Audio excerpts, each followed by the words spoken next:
looking at a black box log here from user layer on RC groups. And layer is using stock CleanFlight 1.9. So I would expect not to see any of the results of Boris's soft filters. And I would expect that he's probably using gyro LPF equals 42, which is the default on CleanFlight 1.9. So with gyro LPF equals 42, usually your gyro is pretty heavily filtered, which can cause other sort of problems because of the additional delay that it adds. But on the flip side, it usually is not a case that you'll have excess noise when you're doing that. So we'll just check just to be sure. I'll zoom all the way out. And as I expected, the traces are pretty thin. So we do not have a problem with excess noise. The quad may lack a certain amount of sort of ultra locked in, goes exactly where you point it feel because of the extra delay. But you know, most of us, I mean, we flew like that for a long time before Boris came out with these filters, and most of us probably wouldn't call that like a problem to be solved exactly. So now let's take a look at pitch. I'm going to bring up RC command and gyro on the pitch axis, and I'm going to add the PIDs as well. Pitch, pitch, okay. So the first thing I see is that the D term on pitch is going crazy. It's going crazy. Not only is there a ton of high frequency noise in there, it's just going all over the place. Let's zoom out a little bit and see, you know, a little bit more reasonable perspective. This really speaks to the need for Boris's filtering. Without a low-pass filter on the D term is kind of useless. If we look at the PID values he's using, on pitch we have a value of 53. And it's been my experience from tuning, what he's using PID controller number 1. It's been my experience from tuning before Boris came out with his filters that you can get maybe 5 times your p-value, let's say. So typically for PID controller 1 and 3, you would get something in the 20s before it sort of became useless, and you would get this weird overtuned state where D was hurting more than it was helping. So we're clearly in that state here. And the very first thing I would do in this scenario is I would drop your D values on both pitch. I mean, we haven't looked at roll yet, but I bet it's going to be the same. On pitch and roll, drop them both down to, say, 20. And then we'll sort of check from there. And there's going to be a point where you wish D was higher. You're still getting some bounce back at the end of your flips and rolls. And you wish D could be higher, but you can't turn it up any higher because it gets too noisy. And there's nothing you can do about that. It's just, you're just out of luck. If you don't hit that point, if for some reason you're one of the lucky ones whose quad can be tuned not to do that, because of whatever, I don't know, you have magic ESCs or really good motors or a very good flight controller, perhaps like an F3 board. I don't know, whatever. If that doesn't happen to you, great. But if you hit this point where you need more D gain and you can't get it, there's nothing you can do without the soft filters. So going back here, let's just take a look also at the RC command and gyro traces. Let's just see what we're doing here.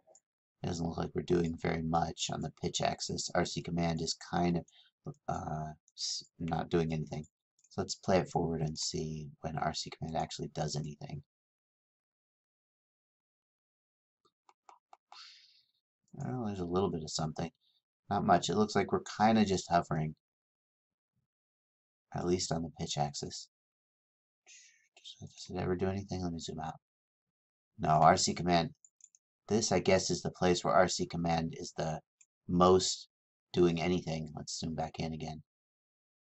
Not a lot going on here, so it's a little hard to judge.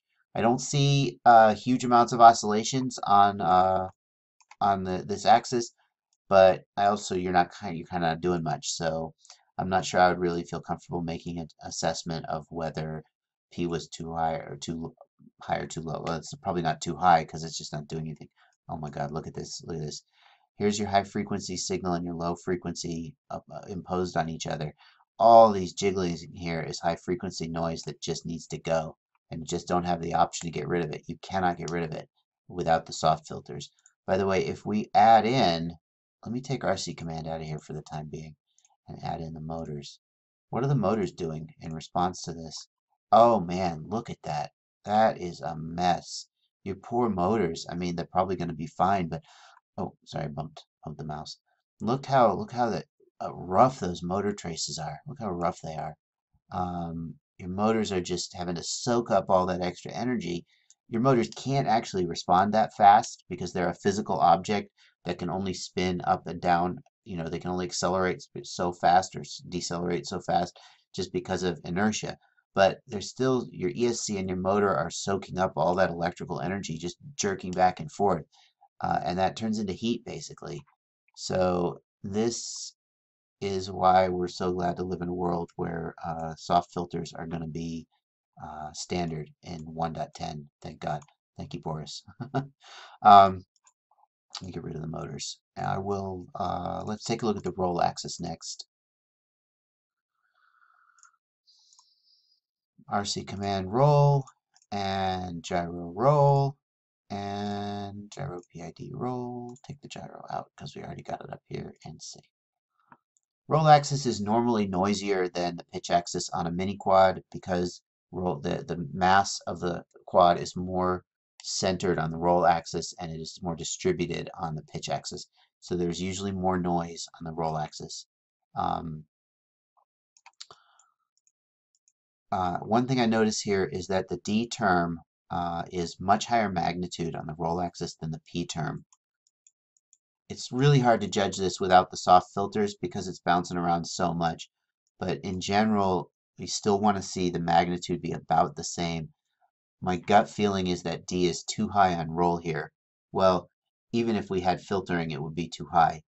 And the fact is that we're going to need to turn it down just to keep it from jerking the motors all over the place to the point where below where it actually needs to be. But even if we had filters, this would feel too high. We're going to need to turn it down anyway, just to get rid of the noise, though.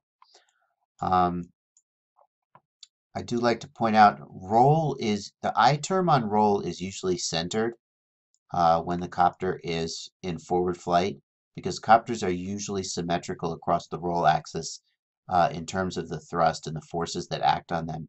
If we go to look at the pitch, you'll see that the I term is positive almost the whole time. In fact, let's go back to the beginning of the trace and watch what the pitch I term does as we play forward. I'm going to slow it down a little bit to 50%. Notice that as the pilot throttles up, here we go. Maybe make it go a little faster. As they throttle up, immediately pitch I goes positive, and we haven't even pitched forward very much. We're just kind of hovering here.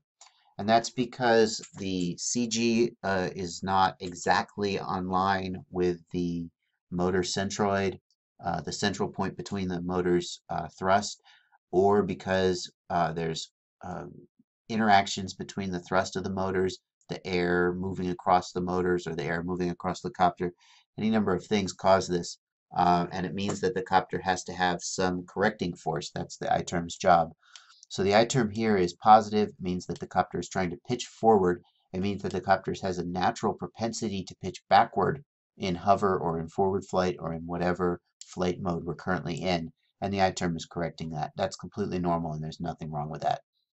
On the other hand, if we look at roll, we can see that roll responds to inputs.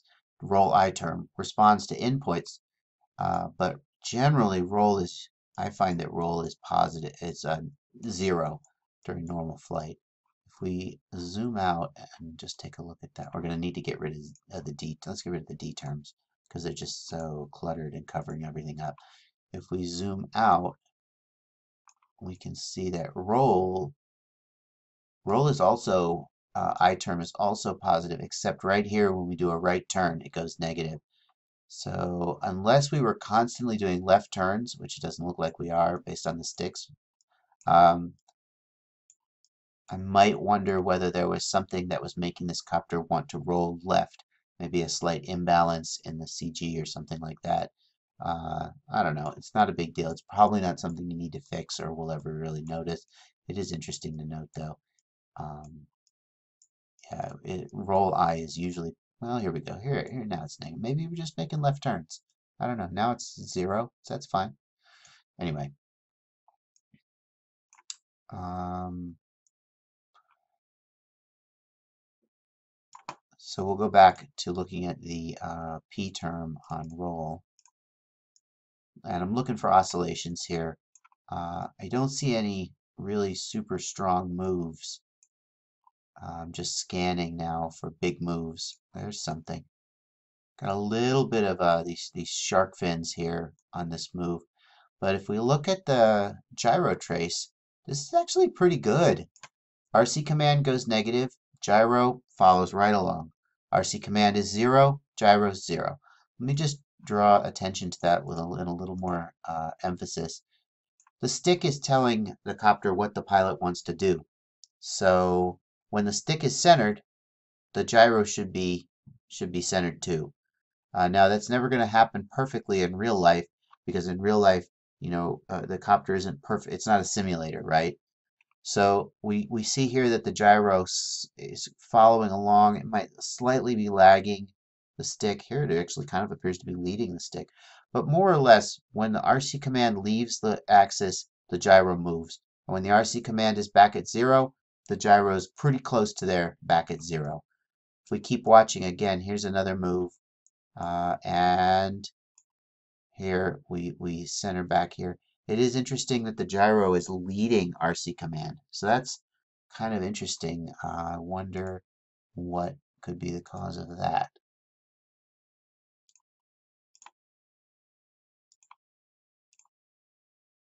I have no idea. It's very interesting. Here it's lagging a little bit. But yeah, very, very strange. I'm not sure what the cause of that is. My first guess would be XSP causing it to push back out of the move and get there sooner than the stick, to lead the stick. But if an effect of this might be that as you feel like the move is ending, the copter sort of overshoots. Anyway, so anyway, to sum up, I suspect that you might be able to get more P gain out of this, but it's hard to judge without seeing a flight video and seeing what kind of maneuvers you're performing. It's possible. I mean, does your throttle, for example, your throttle, oh, here's a case where the throttle goes high. Let's see what happens there. Not much. I don't see a lot of oscillations when the throttle goes high or during sort of extreme moves. So I suspect you could get a little more P, and I definitely think you need to reduce D to like 20, and it probably just can't even go higher than about 25 or 30 unless you have soft filtering active. All right, there you go. Bye bye.